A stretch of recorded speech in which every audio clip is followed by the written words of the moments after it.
Namaskar. A warm welcome to World News and Indian Perspective on All India Radio. This is Abhineet Shukla bringing glimpses of the major developments of the day from across the globe. Over the next half an hour, we shall bring to you the latest from the world of politics, economy, sports, entertainment and more. The headlines. India's 74th Republic Day being celebrated with traditional patriotic fervour, country's military might and cultural diversity showcased in a magnificent parade on Kartavya Path in national capital. Reports of Republic Day celebrations coming in from Indian missions abroad. Bharat Parv, displaying cuisine and culture of different states of the country, begins at Red Fort in New Delhi. Rohan Bopanna and Sania Mirza to play their mixed doubles final of Australian Open Tennis in Melbourne on Friday. In badminton, Lakshya Sen enters quarterfinals of Indonesia Masters in Jakarta. And in cricket, first T20 international of the three-match series between India and New Zealand to be played in Ranchi on Friday.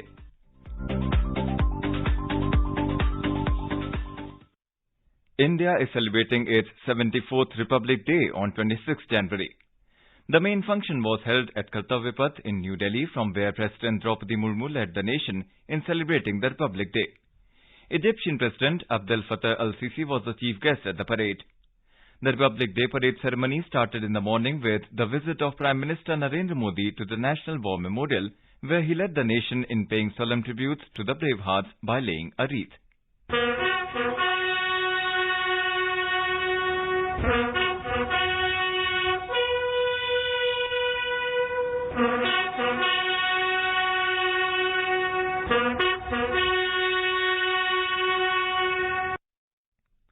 As per the tradition, the national flag was unfurled, followed by the national anthem with a booming 21-gun salute.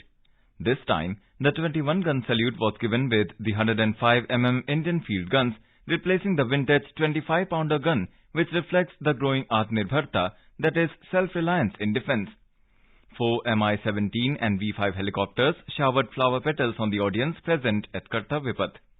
The Republic Day parade began with the President taking the salute.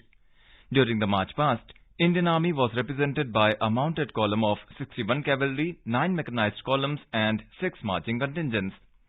Indigenously developed equipment like Arjun tank, Nag missile system, K9 Vajra howitzer gun and Akash weapon system were showcased during the parade. The marching contingent of the Indian Air Force consisted of 4 officers and 144 air warriors. The naval contingent of 144 young sailors was led by Women Officer Lieutenant Commander Disha Amrit. For the first time ever, the marching contingent consisted of 3 women and 6 Agniveers. Marching contingents of Indian Coast Guard, Central Reserve Police Force, Railway Protection Force, Delhi Police, NCC, NSS also took part in the parade. For the first time, female camel riders of BSF participated in the parade, showcasing women empowerment. A tableau of the Indian Council Agricultural Research on the theme International Year of Millets 2023 was among the special attractions during the parade. Pradhan Mantri Rashtriya Bal Puraskar awardees also participated in the parade. The grand finale and the most eagerly awaited segment of the parade was the Flypast. In this segment, a breathtaking air show was performed by 45 aircraft of Indian Air Force, 1 from the Indian Navy and 4 helicopters of Indian Army. Vintage as well as current modern aircraft and helicopters, including the FAL MiG-29, Su-30, Su-30 MKI Jaguar, C-130, C-17 Dornier, LCH Prachand and Apache rode in the skies above Kartavya Path. Various formations including Baz, Prachand, Tiranga, Tangel, Vajrang, Garud, Bhim, Amrit and Trishul were displayed by them. Prime Minister Narendra Modi has extended his greetings to the citizens on the occasion of Republic Day. In a tweet, Mr. Modi said, "This time this occasion is special because it is being celebrated during Azadi Ka Amrit Mahotsav." The Prime Minister wished that all should move forward unitedly to make the dreams of the great freedom fighters come true. Reports of Republic Day celebrations have also come in from states, union territories and Indian missions abroad. In Uttar Pradesh, Republic Day functions were organized at all district headquarters, educational institutions and various government offices. In Maharashtra, Governor Bhagat Singh Koshyari unfurled the national flag at the Chhatrapati Shivaji Maharaj Maidan in Dadar. In Kashmir Valley, the Lieutenant Governor's advisor Rajiv Rai Bhatnagar addressed a gathering on SK Stadium in Srinagar on the occasion of Republic Day. He highlighted the works and developmental projects carried out in Jammu and Kashmir by the LG-led administration. He said, in the last 3 years, Jammu and Kashmir has been witnessing a new dawn in terms of development, peace and progress. In Arunachal Pradesh, main function was held at IG Park in the capital city of Itanagar. Chief Minister Pema Khandu unfurled the national flag on the occasion. In Assam, Chief Minister Dr. Himanta Biswa Sarma unfurled the tricolour at Khanapara in Guwahati. Addressing the gathering, he said India's sovereignty is non-negotiable. He appealed to banned militant group United Liberation Front of Assam Independent, that is ULFA-I, to shun the path of violence and urged it to come to the discussion table for the development of the state.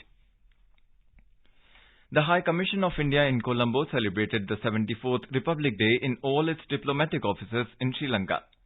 Remembering the sacrifices of the Indian peacekeeping force in Sri Lanka, High Commissioner Gopal Bagle laid a wreath at the IPKF Memorial.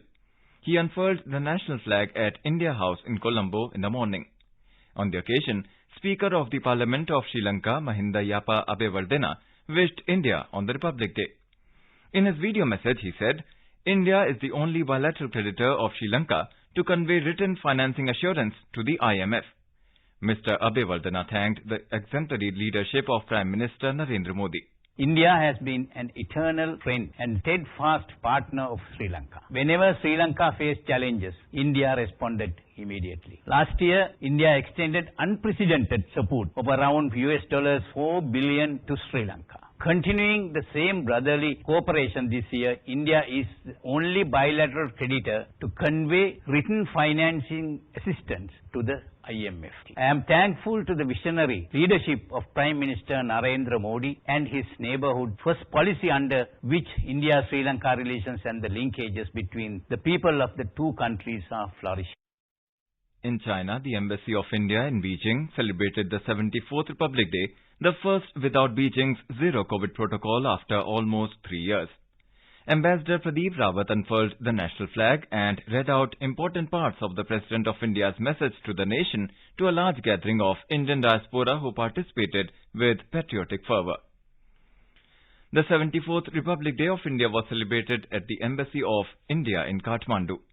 The celebrations began with unfurling of the national flag by Ambassador of India to Nepal, Naveen Srivastava, who then read out the address to the nation of President of India, Draupadi Murmu. Our Kathmandu correspondent has filed this report on Republic Day celebrations in Nepal. During the Republic Day celebration, Ambassador of India to Nepal, Naveen Srivastava, felicitated war widows and the next of kin of deceased soldiers by disbursing the dues of Nepali rupees 4.60 crore and blankets. Reiterating its commitment to helping the retired soldiers, the embassy unveiled the Bhupu 2022 magazine covering the welfare initiatives of the Government of India for ex-servicemen domiciled in Nepal. The celebrations witnessed renditions of patriotic songs and performances by students of Swami Vivekanand Cultural Center of the Embassy and Kendra Vidyalaya School, Kathmandu. Shweta Singh for All India Radio, Kathmandu. A 6-day mega event Bharat Parv began on 26th of January at Red Fort in Delhi as part of Republic Day celebrations. Union Minister for Culture and Tourism G. Kishan Reddy inaugurated the event, showcasing cuisine and culture of different states of the country. During the event, some of the best Republic Day parade tableaus will be displayed, as also cultural performances by the zonal cultural centres and cultural troupes from states and union territories. Besides, a pan-India food court and crafts bazaar with 65 handicraft stalls have been set up. On Thursday, the event will be open to the general public till 10 p.m. From Friday onwards, it will be open from noon to 10 p.m. Branding and promotion of Dekho Apna Desh, Ek Bharat Shresth Bharat, G20 and Mission Life will also be undertaken during the event.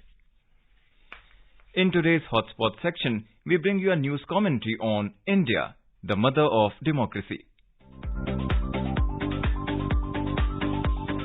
The President of India, Mrs. Draupadi Murmu, addressed the nation on the eve of India's 74th Republic Day. She extended her heartiest greetings to every Indian at home and abroad. From the day the Constitution came into effect to the present day, it has been an amazing journey for India, which has inspired many other nations.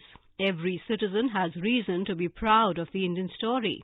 When India celebrates the Republic Day, we celebrate what we have achieved together as a nation. President Murmu observed that India is home to one of the oldest living civilizations and is the mother of democracy. As a modern republic, India is young. In the early years of independence, we faced countless challenges and adversities. Yet the spirit of India was undeterred. With hope and confidence, India began an experiment unique in the history of humankind. Such a vast and diverse multitude of people coming together as one nation remains unprecedented. India did so with a belief that all Indians are one. We have succeeded as a democratic republic because so many creeds and so many languages have not divided us, they have only united us. That is the essence of India. That is also the essence of our Constitution, which has withstood the test of time. The Constitution that started governing the life of the Republic was the outcome of the freedom struggle. The freedom movement led by Mahatma Gandhi was as much about winning independence as about rediscovering our own ideals. Those who shaped the modern Indian mind also welcomed progressive ideas from abroad, following the Vedic advice, Ano bhaha tavo yatuvavataha. Let noble thoughts come to us from all directions. The President said our founding document is inspired by the humanistic philosophy of the oldest living civilization in the world, as well as new ideas that emerged in more recent history. The nation will always remain grateful to Dr. B.R. Ambedkar, who headed the drafting committee of the Constitution and had given it the final shape. We should be proud of the fact that the members of the Constituent Assembly represented all regions and communities of India, and that they included 15 women too. President Murmu said last year India became the 5th largest economy in the world. It needs to be underlined that this achievement came against the backdrop of high economic uncertainties around the world. The COVID-19 pandemic hurt India's economy badly, yet, guided by our able leadership and driven by our resilience, we soon came out of the downturn and resumed our growth saga. India has been among the fastest-growing major economies. This has been made possible by timely and proactive interventions from the government. The Atmanirbhar Bharat initiative in particular has evoked great response among people at large. By implementing the Pradhan Mantri Garib Kalyan Anna Yojana in March 2020, the government ensured food security for poor families at a time when the country was facing economic disruption in the wake of the unprecedented outbreak of COVID-19. Because of this help, no one had to go hungry. Keeping the welfare of poor families paramount, the duration of this scheme was extended successively, benefiting about 81 crore fellow citizens. Further extending this assistance, the government has announced that even during the year 2023, the beneficiaries will get their monthly ration free of cost. With this historic move, the government has undertaken the responsibility of caring for the weaker sections while also enabling them to benefit from economic development. The President said the government has undertaken praiseworthy initiatives. The National Education Policy, NEP, has introduced ambitious changes. It rightly addresses the twofold aims of education as an instrument of economic and social empowerment and as a means to explore truth. The policy makes our civilizational lessons relevant for contemporary life while also preparing the learner for the 21st century challenges. The National Education Policy appreciates the role of technology in expanding and deepening the learning process. The President observed that the Digital India Mission is striving to make information and communication technology inclusive by bridging the rural-urban divide. People in far-flung places have been reaping the benefits of the Internet and are receiving a variety of services provided by the government. India achieved great heights in science and technology. India has been a pioneer in space technology. The Gaganyaan program to carry Indian astronauts into the space is under progress. This will be India's maiden human space flight. With people's participation in Beti Bachao, Beti Padhao campaign, women's representation has been rising in every sphere of activity. The same vision of empowerment guides the government's approach to the marginalized communities, including the scheduled castes and scheduled tribes. The aim is to remove hurdles and help them in development, but also to learn from them. Tribal communities in particular have rich lessons to offer in many areas, ranging from protecting the environment to making the society more cohesive. The world has started to look at India with a new sense of respect. Our interventions in various world forums have started making a positive difference. The President said this year India is holding the presidency of the Group of 20 Nations. With our motto of universal brotherhood, we stand for peace and prosperity of all. The G20 presidency is an opportunity to promote democracy and multilateralism and the right forum for shaping a better world and a better future. Under India's leadership, the President expressed her firm belief that G20 will be able to further enhance its efforts to build a more equitable and sustainable world order. President Murmu said incidents of extreme weather are increasing. Unfortunately, the poor nations have borne the brunt of global warming more than others.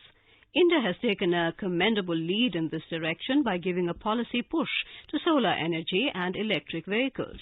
The President said we need to modify our lifestyle if we want our children to live happily on this fragile planet.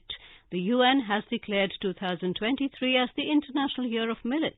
Millets were essential ingredients of our diet and they are making a comeback among sections of society. If more and more people turn to millets, it will help conserve ecology and also improve health.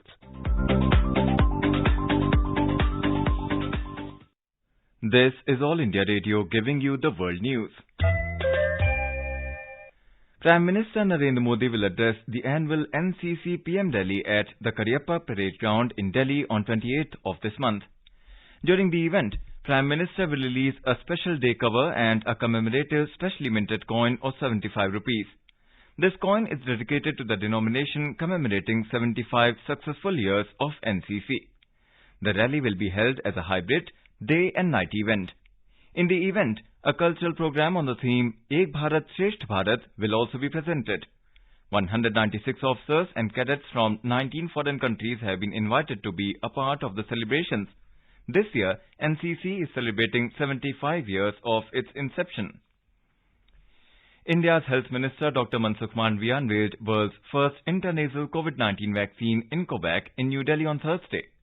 It is developed by Bharat Biotech International Limited, that is BBIL, in collaboration with Biotechnology Industry Research Assistance, that is BIRAC. The vaccine was launched in the presence of Union Minister of State for Science and Technology Dr. Jitendra Singh and other officials. In a statement, the ministry said the intranasal COVID-19 vaccine is to receive approval for the primary 2-dose schedule and as a heterologous booster dose. The rollout of Incovac is expected to begin in private hospitals that have placed advance orders. Initial manufacturing capacity of several million doses per annum has been established. This can be scaled up to 1 billion doses as required. Incovac is priced at 325 rupees per dose for large volume procurement by state and central government. Speaking at the event, Dr. Mandavia said that over 65% of vaccines supplied in the world are from India. Congratulating the BBIL team and the Department of Biotech, he stated that being the world's first intranasal COVID-19 vaccine, this marks a glorious tribute to the call for Atmanirbhar Bharat.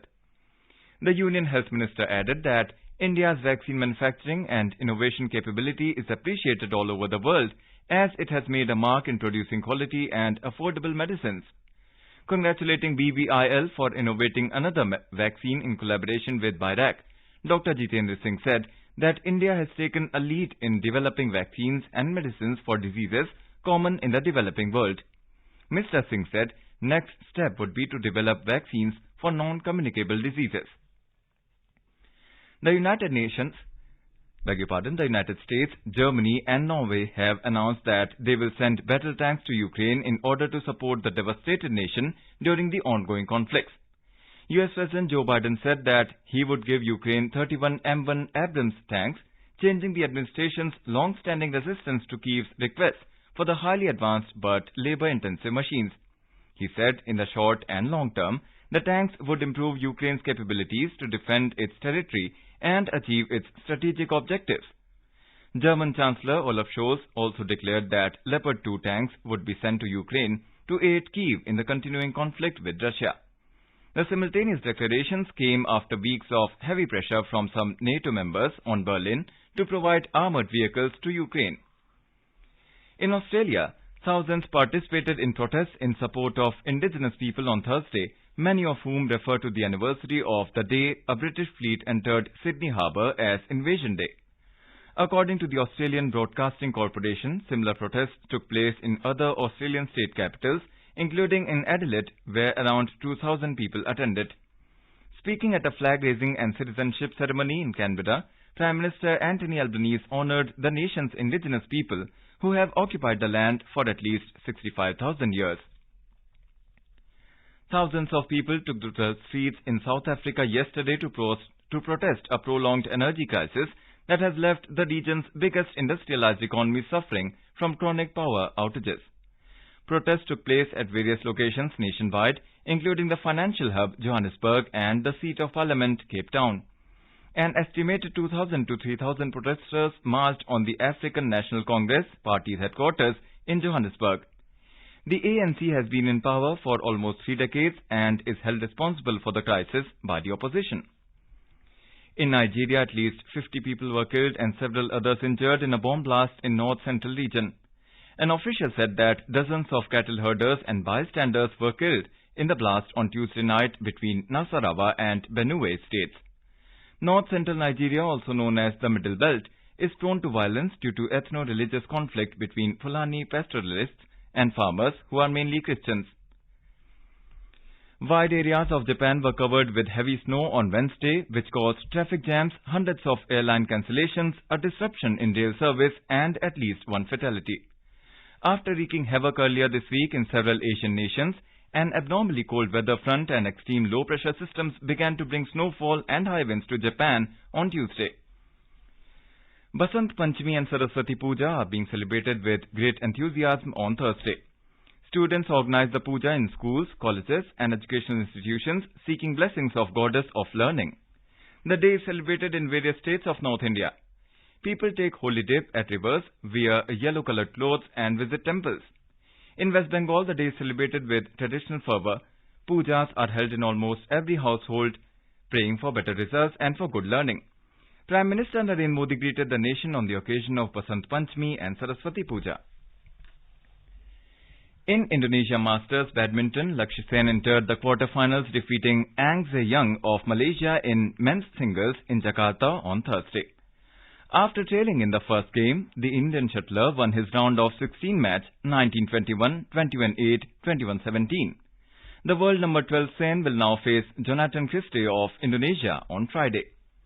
Lakshya is the only remaining Indian hope in men's singles, with H.S. Pranoy, Kidambi Srikanth and Priyanshu Rajawat bowing out in the first round.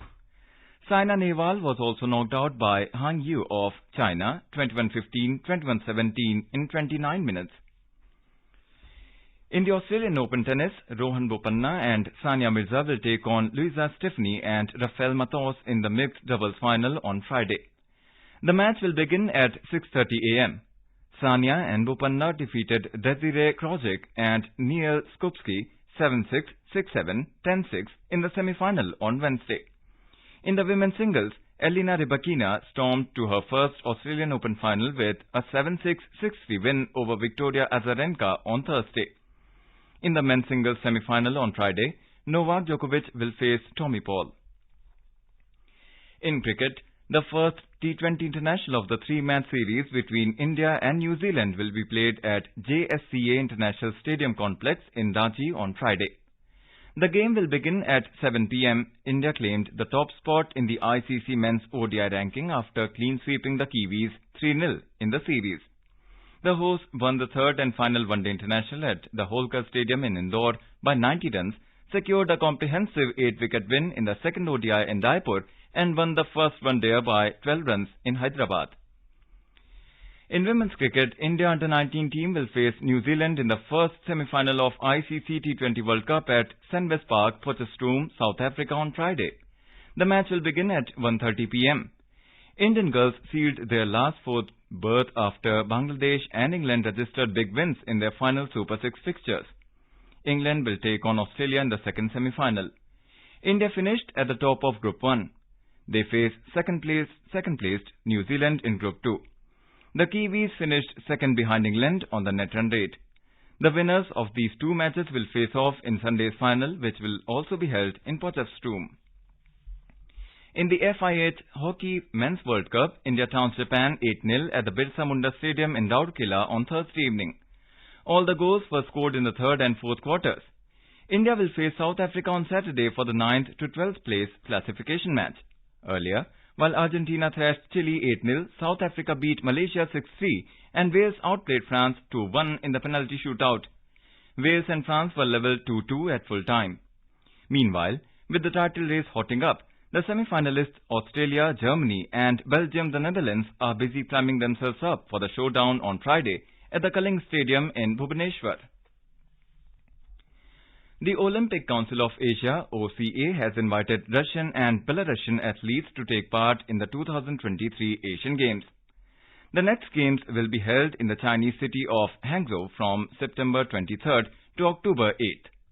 The OCA had announced its readiness to host Russian athletes at Asian sports competitions at the Olympic Summit held in December last year. Now, let us take a look at the major developments around the world as reported in the foreign press. The Washington Post writes, UNESCO adds Ukraine's Pearl of the Black Sea to World Heritage List. The Guardian says, visitor to UK Parliament made to cover Stop Brexit sticker on laptop. The Financial Times writes, US economic growth slows less than expected to 2.9% in fourth quarter. South China Morning Post writes, China population raising retirement ages won't make a big difference in workforce size amid demographic crisis.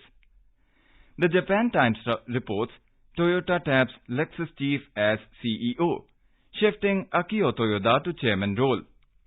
The Straits Times reports, IBM to cut 3,900 jobs globally, but still expects to hire in higher growth areas. Le Monde writes, Tesla announces record 2022 earnings despite economic downturn and supply chain problems. A quick look at the headlines once again. India's 74th Republic Day being celebrated with traditional patriotic fervour. Country's military might and cultural diversity showcased in a magnificent parade on Kartavya Path in the national capital. Reports of Republic Day celebrations coming in from Indian missions abroad. Bharat Parv, displaying cuisine and culture of different states of the country, begins at Red Fort in Delhi. Rohan Bopanna and Sania Mirza to play their mixed doubles final of Australian Open Tennis in Melbourne on Friday.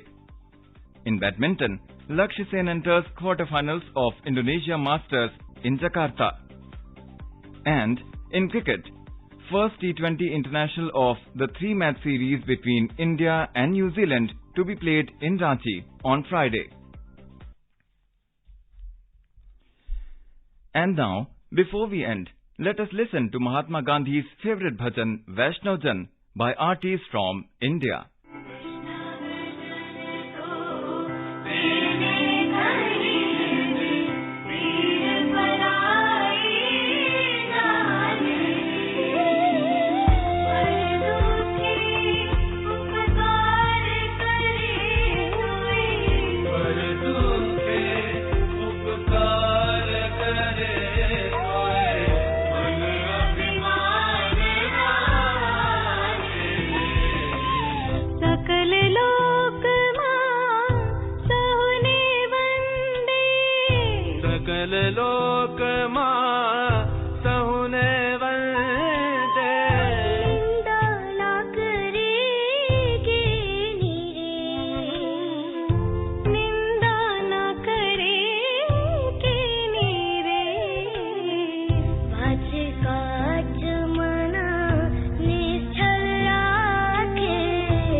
And with that, we end this bulletin. We'll be back at the same time tomorrow with the next edition of World News.